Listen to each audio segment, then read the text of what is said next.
Good morning and a happy morning. सुप्रभात। किताब हम पढ़ रहे हैं the power of now, writer हैं Eckhart Tolle and we are at page number 41 and I'm sure that you are experiencing life in a very different way. There must be a struggle, but be with it and you will see that power of now is really power of now. So the heading is nothing exists outside the now. Now के बाहर कुछ नहीं है। प्रश्न है, aren't past and future just as real? Sometimes even more real than the present? क्या ऐसा नहीं है कि जो हमारा भूतकाल और भविष्य काल है वो सच्चाई है, और शायद इतनी बड़ी सच्चाई जो प्रेजेंट से भी बड़ी है। हमारा पास्ट डिटरमिन करता है कि हम कौन हैं और लोग हमें कैसे परसीव करते हैं, और हम वैसा ही प्रेजेंट में बिहेव करते हैं। और हमारे जो फ्यूचर के गोल्स होते हैं, उद्देश्य होते हैं, वही बताते हैं कि हमको कैसे रहना है। तो फिर क्या पास्ट और फ्यूचर रियल नहीं है, और शायद आज से भी ज्यादा रियल है? सो एकार्ट बोलते हैं, आपने इसको ग्रैस्प भी नहीं किया है कि इसका एसेंस क्या है जो मैं आपसे कह रहा हूं, क्योंकि आप उसे दिमाग से सोचने की कोशिश और समझने की कोशिश कर रहे हैं। मस्तिष्क इसे नहीं समझ सकता, सिर्फ आप कर सकते हैं। कृपा करके सुने। आपने कभी ऐसा एक्सपीरियंस किया है, एक सोच, कुछ भी होना जो इस क्षण के बाहर हो? आपको क्या लगता है कि आप कभी इस मोमेंट, इस क्षण के बाहर कुछ कर सकते हो? क्या ऐसा हो सकता है कि जो अभी है उसके बाहर भी कुछ हो? क्या उत्तर है? नहीं है ना। जो हो रहा है वो तो अभी हो रहा है, नाउ। सो कभी भी पास्ट में कुछ नहीं था। जब वो हो रहा था तो भी वो उस क्षण में हो रहा था। आप समझिए इस चीज को कि जिसे हम पास्ट बोल रहे हैं वो हो चुका है। जब वो हो रहा था वो उस समय का नाउ था, वो उस समय का क्षण था, वो पास्ट नहीं था। और जो भविष्य में होगा, जो भविष्य में होगा वो भी उस क्षण में होगा, वो ये क्षण नहीं है।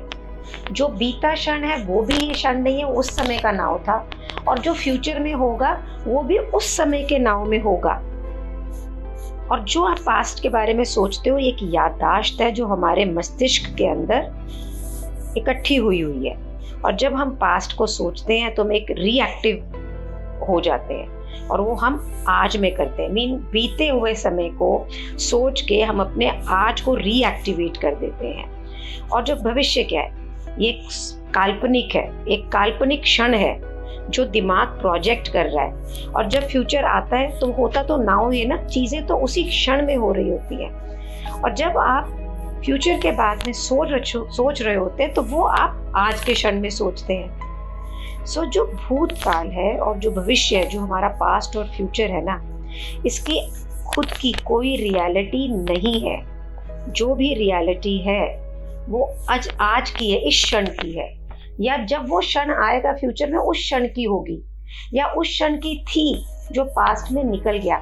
ये ऐसा ही है जैसे चंद्रमा की अपनी कोई लाइट नहीं होती है, उसके पास कोई पावर नहीं होती है अपनी, वो सिर्फ सूर्य की रोशनी में ही चमकता है। ये बोरोड है। इसी तरह जो हमारे जीवन की सच्चाई है ना, वो इसी क्षण से उधार ली गई है। तो इसका एसेंस क्या है, इसका जिस्ट क्या है कि ये दिमाग से नहीं सोचा जा सकता, इसे सिर्फ ग्रैस्प किया जा सकता है, इसे सिर्फ अनुभव किया जा सकता है। और एक जब कॉन्शियस माइंड में शिफ्ट होती है फ्रॉम माइंड टू बीइंग, कि मस्तिष्क के सोचने से बीइंग के अंदर जब आते हैं, फ्रॉम समय से प्रेजेंस में आते हैं, तभी आप बिल्कुल अलाइव फील करते हैं, रेडिएट फील करते हैं, एनर्जी फील करते हैं, आप जिंदगी को महसूस करते हैं। तो मैं इसको कल से बहुत ही विजिलेंटली प्रैक्टिस कर रही हूँ। तो मैं आपको अपना अनुभव शेयर करना चाह रही हूँ यहाँ पे 1 मिनट के अंदर। सो कल से मैंने एक इवेंट उठाया है और उसके इकोनॉमीज नहीं बन रही हैं, स्ट्रेस भी था, ये था। फिर मैंने अपने आप को लिखा और बोला ये भी हुआ नहीं है, ये होना है। अभी राइट नाउ की सच्चाई क्या है?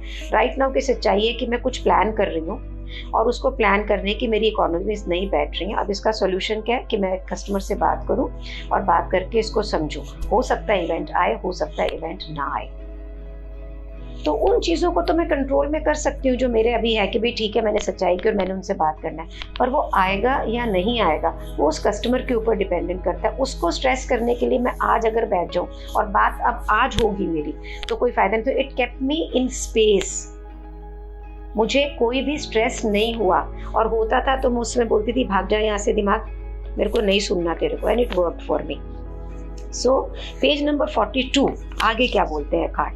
The key to the spiritual dimension, चाबी क्या है इस स्पिरिचुअल डायमेंशन की?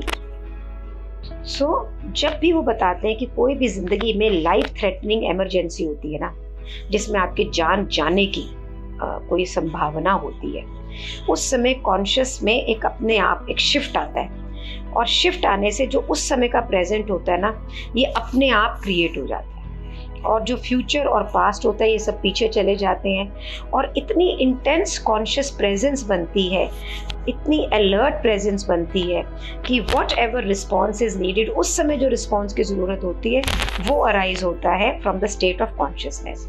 उसका वो एग्जाम्पल देते हैं कि जो लोग पहाड़ों पे मुश्किल चढ़ाइयाँ करते हैं, कार रेसेस के अंदर पार्टिसिपेट करते हैं, उनके पास में जो ये एडवेंचर स्पोर्ट्स करते हैं, सो अगर आप ये देखें कि अगर वो पहाड़ चढ़ रहे हैं और यहाँ वहाँ देखें तो लुढ़क जाएंगे।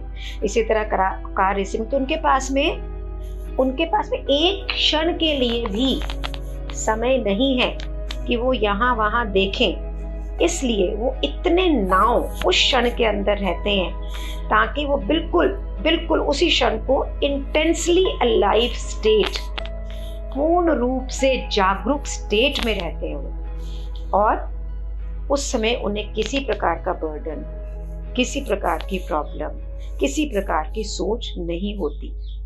वो सिर्फ अगर वो 1 मिनट के लिए अपने प्रेजेंट से यहाँ वहाँ हो जाए तो शायद उनकी मृत्यु हो जाएगी। अनफॉर्चुनेटली हम ह्यूमन बीइंग जो है, या वो खुद एक कोई एक्टिविटी के कारण ही इस स्टेट में आते हैं, लेकिन आपको तो ऐसा करने की ज़रूरत नहीं है। आप इस स्टेट में खुद आ सकते हैं प्रैक्टिस करके। पुराने ज़माने के अंदर हमारे जितने भी पुराने स्पिरिचुअल मास्टर्स थे, वो सब ने इस क्षण नाव के तरफ कोई ना कोई हमें चाबी की ज़रूर दी है। उसके बाद में भी ये हमेशा एक गुप्त चीज़ की तरह रही। शून्य कहाँ है, नाव क्या है, ये किसी चर्च में या मंदिरों में नहीं सिखाया गया। अगर आप चर्च में जाते हैं तो आप क्या सुनते हैं कि take no thought for the tomorrow, for the morrow shall take thought for the things of itself. इसका मतलब क्या हुआ कि कल की कोई सोच मत रखो, क्योंकि कल की सोच रखने से जो आज है वो उसकी सोच को ले जाएगा, वो सोच खत्म ही हो जाएगी। या nobody who puts his hands to the plow and looks back। और या हम क्या सुनते हैं कि एक ऐसा फूल या जो किसी भी चीज़ के लिए एंग्शियस नहीं है कि कल क्या होने वाला है, वो एक टाइमलेसनेस के अंदर झूमता रहता है। हमें भगवान ने बहुत कुछ दिया है और वो आज ही दिया है। इसकी जो डेप्थ है और रेडिकल नेचर है, इसे टीचिंग्स रिकॉग्नाइज नहीं कर पाती हैं। No one seems to realise that they are meant to be lived and so bring about a profound inner transformation, कि आज को जीने से ही अंदर में जो इनर ट्रांसफॉर्मेशन है, जो इनर हमारा बदलाव है, वो तभी आएगा। The whole essence of Zen is regarding to Japan. तो पूरा जो जापान है उसमें जो ज़ेन फिलॉसफी है वो बिल्कुल जैसे तलवार की धार होती है ना, ब्लेड की धार होती है, उस तरह पे वो सिखाते हैं कि उस क्षण में रहना, इतना ज़्यादा सो कंप्लीटली प्रेजेंट में रहना कि कोई प्रॉब्लम, कोई सफरिंग, कोई भी कुछ नहीं फर्क पड़ता आप कौन हैं, इन योर एसेंस कुछ नहीं पता लगता, कैन सर्वाइव इन यू। हर चीज़ में आप उसको सर्वाइव करके निकल सकते हैं, क्योंकि ये जो हमारी सांस अभी हम ले रहे हैं ना, यही नाव है। इन द नाव आज के क्षण में, in the absence of time, जहाँ समय नहीं है, आपकी सारी प्रॉब्लम्स डिसॉल्व हो जाएंगी। सारी दुख दर्द को समय चाहिए।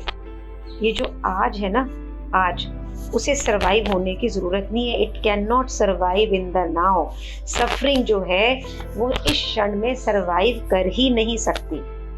ग्रेट ज़ेन मास्टर रिंजाई, उन्होंने अपने स्टूडेंट्स को अटेंशन समय से दूर ले जाने के लिए, कि भी समय से मत रहो उसके अंदर, और नाव में लाने के लिए वो कई बार अपनी उंगली को धीरे से उठाते थे और पूछते थे कि what at this moment is lacking, इस समय में क्या कमी है। हम अपने आप से भी पूछ सकते हैं, आप अपने आप से पूछो और उससे, इस समय, ये क्षण, इस क्षण में क्या कमी है।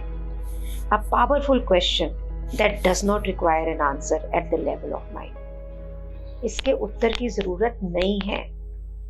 ये क्षण, जब आप इस किताब को भी सुन रहे हैं, क्या कमी है।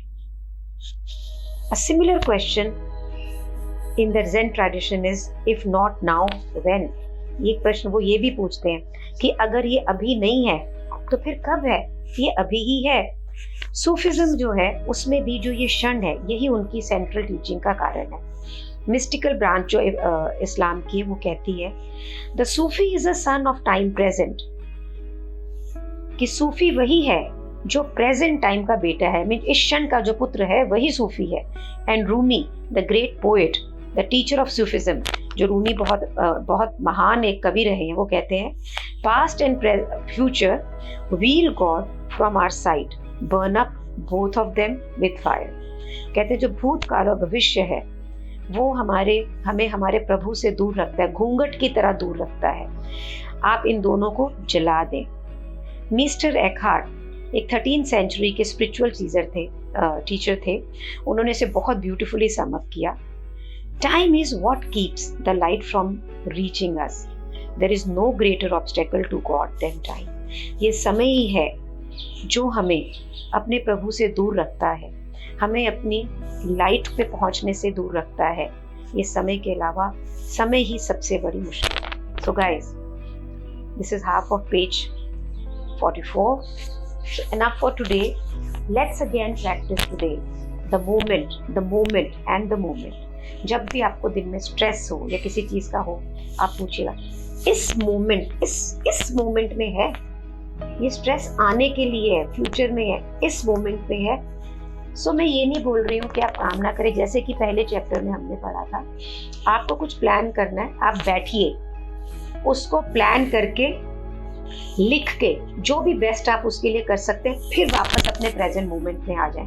ये एक बहुत ह्यूज एक्सरसाइज है, ये बहुत बड़ी एक्सरसाइज है। आप बैठे, आपके जो भी वरीज हैं उसके बारे में जो प्लानिंग करी उसको करा, एक्शन प्लान बनाया, everything on paper, nothing on mind. Everything on paper, हर चीज पेपर पे, एंड नथिंग ऑन माइंड। और उसको एक्शन आप पेपर को देख के करें, लेकिन दिमाग से इसी क्षण में रहें। This is the crux. So I will see you tomorrow again. और आपके मेरे जीवन में होने से ये क्षण मेरे पास भी आ रहा है। And let's be together into it. Thank you so much. My heart is gratitude to you.